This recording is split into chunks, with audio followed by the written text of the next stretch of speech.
What's going on, everybody? My name is Nick. And my name is Dave. And this is the Deep Dive, and we are back.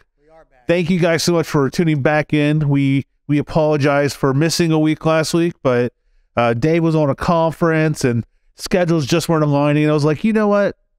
We'll just take one off. Yeah, I was flying down to a conference in Orlando, and we had about a 2 or 3 hour window of opportunity that we could have done it in that last week, and my plane was delayed 3 hours. Yeah. So it just went It was just one of those things. I was like, you know what? Yeah. God's telling us maybe we just need to take a step back this week. So, but we're excited to be back. We're talking about your sermon from Sunday, right?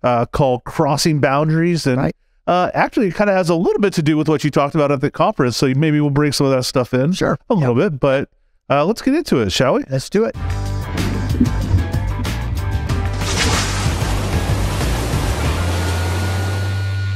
Well, Dave, we just came here from a staff lunch that we got to have and celebrating an upcoming wedding on the staff. Congratulations to Boger and Katie. In about 10 days or so, they're getting married, and for Friday. Yeah. And then you have a birthday coming up. I do have a birthday. Yeah, are you excited about it, or is it just another thing? It's a birthday. Well, I'm glad to be alive. Hey, there you go. That's a plus. But yeah, we're glad you're alive. yeah, it's great. Yeah. Any big plans? We getting together. A few family members are coming over. Nice. To celebrate. So yeah, it'll be good. It'll be good. Yeah. It'll be good. Well, we did a little bit longer of an intro. We really want to get into the meat of this crossing boundaries. So why don't you tee us up here a little bit? Okay. So just to remind you, since we missed a week, but hopefully you've been to church and watched the sermon, at least watched the sermon. But we're in a Lenten series called "Out of the Shadows into the Light." And so in each of these stories that we're looking at from the Bible, there's sort of that progression. Sometimes actually physically as well as spiritually. In this case, I would say spiritually. And so this week we are looking at kind of, I think, a well-known and well-loved story called The Woman at the Well, or the Samaritan Woman at Jacob's Well. And so just to remind you of a little bit of the outlay of the story, Jesus and his disciples are going from Jerusalem, and they're going back up to where Jesus and where many of them were from, back up in the Galilean region. I think it actually says Nazareth, which is Jesus' hometown. And so they crossed through Samaritan territory, which was a big deal. Jews usually didn't go through Samaritan territory. And we hear that term Samaritan, a lot in church. Yeah. The parable of the Good Samaritan. And I think most of us understand that those two groups didn't get along. Right. Fiercely didn't get along. And it's interesting if you study them and really kind of dig down, they really believed a lot of the same things. And so when we think about like humanity, or we think particularly about the Christian faith and those things that we choose to let us divide, it was a little bit of that. The Samaritans had intermarried with people outside of the Jewish faith. And so that was a big deal for the Orthodox Jews, and a couple of other minor things that really caused them to sort of be enemies. And so that was kind of a big deal to where we're going to be in our location. So they're at Jacob's Well.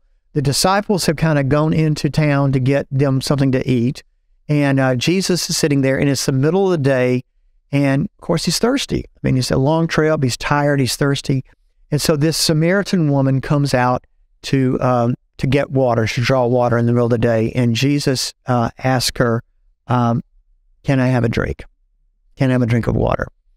And so one of the points that I made on Sunday is that in this conversation, as Jesus is crossing boundaries, he starts by connecting them as human beings. And so, I'm thirsty. Give me something to drink. And so, what are those things when we think about people that we would like to reach that may be outside of the church?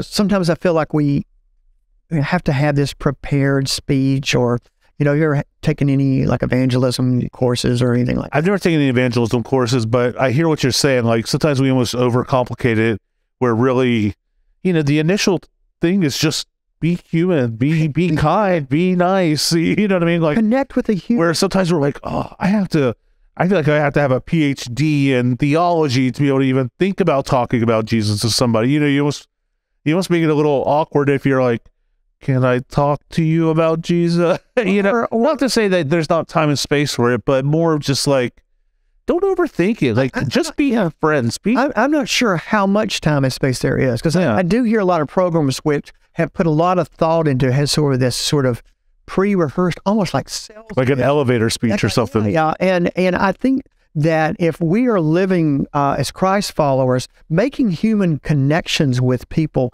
and just sharing life, will lead us eventually, organically, to those kinds of conversations. And that's what we sort of see spill out through this. Her initial response, you know, and it's understandable given this history that Jews and Samaritans has, and also because she's a woman. And it was kind of, I don't know, against maybe sort of etiquette or proper things to address a woman who wasn't your wife in public or something like that. But Jesus has crossed that boundary as well. Right. And so she kind of responds sort of bluntly, well, how can you ask me, you know, I'm a Samaritan woman, how can you ask me for a drink?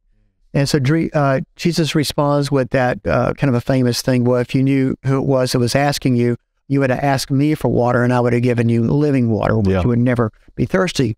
And so this is a woman, and I'm going to, we'll talk about this a little bit in a second. Okay. I'm going to make the suggestion that she may be a little bit older. And she's been coming to draw water for years. Yeah, this is probably like her daily thing, or a couple of weekly, or some of that. And so she's very, okay, I would like to have that water so that I can't be thirsty. And so it saved me a couple trips. Right. I just got the kids over, chilled out. a lot of heartache. Because then Jesus says, well, go home and get your husband. And so, and she says, I don't have a husband. And he says, well, you're right to say that because you've had 5 husbands and the man that you're living with now is not your husband. So Jesus, you know, knew her. And so, I mean, we, from our modern ears, thinking about our context, often, and I've heard this preached and maybe even have preached it this way myself, kind of look at this through judgmental lens. Here's a woman who's gotten around a little bit, you know? Yeah. She's been divorced 5 times. Now she's living with a guy. But think about it in terms of that culture and time. Women could not divorce men back then.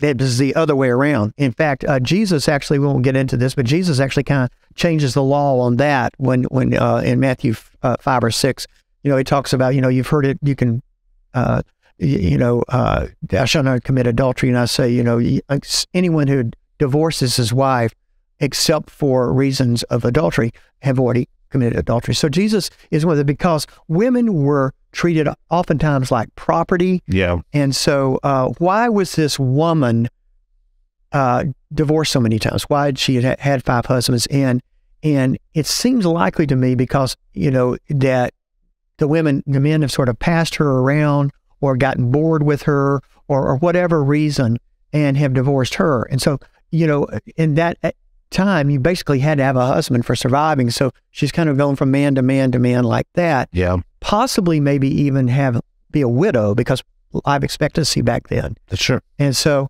and the fact that she said 5, that she might be a little bit older for all of this to take place. For, you know, it wasn't like over 5 years. It probably, you know, was over a stretch of time for that culture. My imagination of her is that not that she's super old, but that she's maybe a little bit older. That. And so Jesus' response to her, though, I'd like to suggest what I did on Sunday, is that Jesus is listening to her and hearing her story and recognizing how hard her life is. Yeah. I referred to that ad campaign, Jesus Gets Us. Oh, yeah. He gets us. You like that? Yeah, I think it's been cool. I think all the ones that I've seen have been very well done. Yeah. But I think that's part of our message to this world outside the church, if we're going to cross boundaries outside of the church, is that Jesus gets us. And it's not this judgment thing, but it's this listening thing. Yeah. And so, you know, then she brings up the theological, and she talks about like maybe some of the theological differences that they had. And then at one point she says, well, I know that the Messiah is coming. And Jesus reveals to her that she's the Messiah. I'm right here. Yeah, I'm right. Yeah. Talk. Yeah, the one you're speaking to. And so she runs to tell everybody else. She actually becomes an evangelist because she's had a story. She's had this encounter with Jesus, and is, and not that she had all this training or, took a class or whatever, but just like, hear my story. This is my experience, and see for yourself. And I think something interesting to think about where, if she went and told, who are the people that she went and told? Was she grabbing kids on the street and being like, hey, I need to tell you this? Or did she probably go to people she knew and trust, at some level, like she probably had some sort of relationship with, which I think even backs up what we were talking about earlier, is like being community and relationship, because that's what's going to open these doors. And that's also going to give you kind of the space of like clout, I guess, for where you could speak into people and they'll go, well, I know she's not just crazy. You know what I mean? Like there must be something to this or whatever. Yeah, it was very, very curious. I mean, regardless, there's a lot of the story we don't know. Yeah. I mean, there is some, speculation that maybe she was kind of a social outcast. Right. But you're right. She does have some friends, but by the fact that she's been married 5 times and was at the well in the middle of the day, most people would go early in the day or late in the evening, that she could have been a little bit incast, but she did have relationships. Yeah. And she was changed enough that people were curious about it to come back. But I need to interject, this sort of, the disciples, at some point in their conversation, that's the extent of their conversation. Right. But at some point, the disciples come back and they see Jesus sitting there with a Samaritan woman. And, they're a little bit stunned. They this Jesus guy is buck wild. He can't be doing this. What is he doing? Yeah. Can you think of a modern scenario, like, if we went on a mission trip downtown and you came out and saw me sitting talking to a hooker or something, I don't know what or back in before the civil rights era, maybe somebody sitting down at a dinner table. Those people who cross those racial borders or something like that of, right. I could see those spaces kind of being a relative. Yeah. And people were like, I think it was probably closer to the civil rights thing. It was like, what is he doing with her? Yeah. That's not right. That's right. So, so they try to get him eat something, and he says, "I've got food you don't know about, that comes from the Father, to do the will of the Father," and they don't get, his metaphors. And so they say, "Did somebody bring you something?" And then Jesus talks about the harvest, and that's really something I would like for us to kind of focus in on. He talks about like that the fields are ripe for harvest, and he said, and he says, you have a saying, which I guess they had a saying at the time, it's 4 more months and the harvest time will be here. I tell you, the fields are ripe for harvest. And so as we take this passage and try to apply it to our church and our lives, what does that look like? And that's one of this, at least this time that I'm preaching it, that's what leapt out, that like there is a world that needs Jesus. Absolutely. And we've done at times very poor jobs of conveying what it means to be Christ follower. Yeah. We've been poor examples of it with what we don't talking about the church, not you and me. I get it. And we've done things like been judgmental and sort of deserve in some ways the reputation that we have. Yeah. I think in some ways it feels like we're fighting an uphill battle too, because of what is publicly put out by either mainstream medias or something about the church is like, it doesn't directly, the stuff that's happened in some of these other churches or some of these other pastors, it's not our story, but it's almost like we get lumped into the similar story of like, see, churches just can't be trusted or whatever. It does. Yeah. I mean, it affects us all. Yeah. And so I went to this conference last week. Right. and learned a lot of good things, heard some good speakers. But I'll just start with what the title of the conference was. Yeah. It was called Lost Cause, Rethinking Evangelism. And so when I heard lost cause, I was thinking about the institutional church. Yeah, because there's the decline that's we've gotten too far away from it. Struggles with that. But they were, and used a lot of language, or some of the speakers and workshop leaders did, about talking about the lost as the people that would be outside the boundaries of the church. And I'm not sure that is a particularly helpful way of referring to people who may not be believers yet, or may be choosing for whatever reason not to come to the institutional church. Sure. I think that's almost a detriment, that it puts us, if we're thinking that way, it kind of strips their humanity, maybe. Does that make sense? And yeah, I guess stripping humanity, like I can see it from a sense of, trying to, almost like saying, we have so much more superior knowledge than somebody else, or something like that. When you talk about the lost, I mean, I know there are scriptures, the lost sheep that Jesus went out and got, and like, this is terminology that is in the Bible at some level, but for us to call other people lost, I think it's more about trying to say, like, let's not classify them as that, but let's come beside them and help them understand what it is they miss. I think it can be part of our story. Yeah. I once was lost, but now I'm found. Or for years I wandered and I was lost. But I think when we begin to put that on somebody else, to me at least, it takes away the fact that they're a human being. When sure. Jesus, talking with a quote unquote lost person, saw her as a human being. Yeah. A child of God. You don't hear Jesus walk up and be like, child of God. Yeah.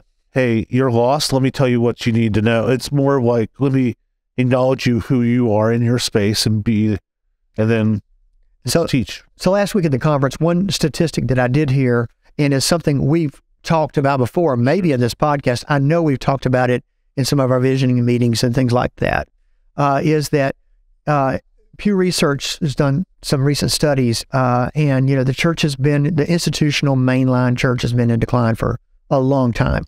And to the point where there are actually more people that would call themselves nuns, not like N-U-Ns, but N-O-N-Es, when it comes to those forms when they check religious preference. They would put none. However, 88% of them have a favorable impression of Jesus. They like Jesus.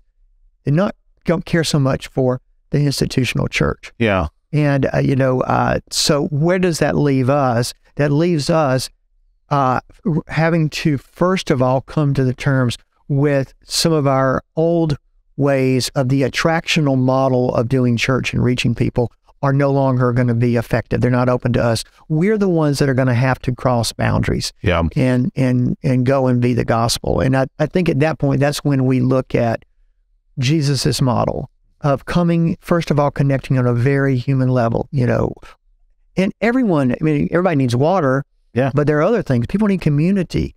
People need purpose. People need to be heard. Yeah. And, and so finding those spaces to have those conversations, not with any agenda beyond just connecting with people as a human being and sharing the love and the hope that we have, maybe. Yeah. But not in a overly proselytizing way, but in a human way. That makes sense? Absolutely. And I think when we think about even some of the stuff that we do around here, I know on Sunday you kind of mentioned this idea of attractional model, but I know when, because I've been in a lot of these, some of our, what I would say are bigger overall events that are really community reaching, we do them, but I think we need to be reminded, like, it's not just to have people on campus. It's about crossing those boundaries, bringing something that the community can be a part of, but also that we can start reaching into the community. One example recently was the Christmas Palooza we did, and we had a target group that we were just saying, like, hey, we just want to meet you at a human level. We know this is a hard season for you. With some of the people we knew that would be receiving like the angel tree gifts and stuff like that. And I had a beautiful opportunity to talk to one of them while the kids were just bouncing around on the bounce house, and she looked at me, and I guess she knew, that I was at least running that area or whatever, and she just looked at me and goes, "Thank you for doing this." Most places, when they're talking about assistance, they just kind of give it to you and then they go. Like, this really means a lot to me that, like, you wanted to provide a great experience for me and my kids, and that there's, and it was like, but and just talking to her and saying, like, we know that there's needs out there. We can't fill everything for everybody, but this is a place that we feel like we can help. So we hope that this, just brings you a merrier Christmas. Yeah. And, and I think that was connecting on a real human need. At the time, we have a grief support group going now, or a grief share group. And that's open to the community. And I think there's a lot of church members, but I think there's a couple of community people there. But it's sharing a resource, but sharing something that's a real heartfelt need. And so I think those are some other examples. But, one of the things that I heard in at least one of the workshops that I went to, it was just different ways of just being creative and thinking about how can you make those connections. And I think you can be upfront, or should be upfront, that you're a church, but you say, I think you have to be careful with how that gets framed, because you don't want to sound like this is some sort of multi-level marketing scheme or whatever. But, I've heard like having like a game nights, and I know you're into like having game nights. And just inviting people and just saying, hey, we're having this, and we're going to, share. Yeah, real simple. Just everybody bring a board game. Let's have some fun. We're going to play board games, and, or we're going to share stories. Yeah. And we're going to have a prayer with one another and listen to one another's prayer requests and have that at the end. Yeah. I think all that's in good form. Again, we don't need to overcomplicate things. Right. Yeah. But just finding not only those heartfelt needs, but those, heartfelt maybe connection spaces. Connections. Yeah. Stuff like that. It's interesting.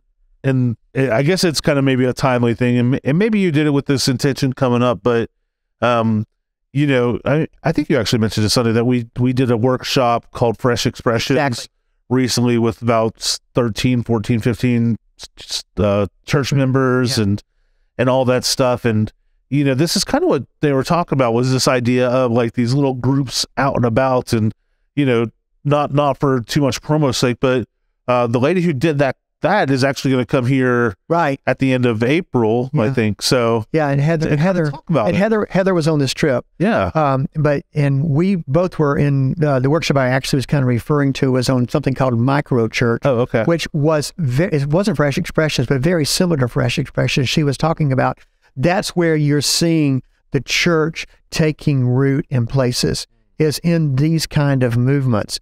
And as I think for those of us who are sort of conventional, traditional church people, it's really hard to think in new forms, in new ways that are outside the bounds of the church. Where stuff begins to look more like a house church. Yeah. And there in each case, and I'm pretty familiar with Fresh Expressions, but micro church was very clear about this too, of having the importance of having an anchor church. There's always going to be the need to have that anchor church, just for accountability and resources and all those sort of things. But the church, I think, has to see itself more in a mission field of creating groups that will reach people who will never, because of the boundaries, they may never, or it'll be a long time before they feel comfortable to cross the boundary into a traditional church setting. And we got to be okay with that. Yeah. What it looks like. It's about meeting people where they're at, as opposed to making them meet us on our turf per se. Right. You know what I mean? And not just like physical location, but even emotionally and spiritually and stuff like that. It's like, we can't expect every person who would ever walk in a room to know everything they need to know about Jesus. Yeah. And we shouldn't treat them like that, but we also shouldn't expect somebody to just wake up on Sunday morning and go, what I need to go to Hickory Flat Church. Like, but they might go, hey, my buddy's doing a game night. I'll go to a game night where they hear about Hickory Flat Church and stuff like that, and then they might wake up and go, I'll give it a shot. Why not? Yeah.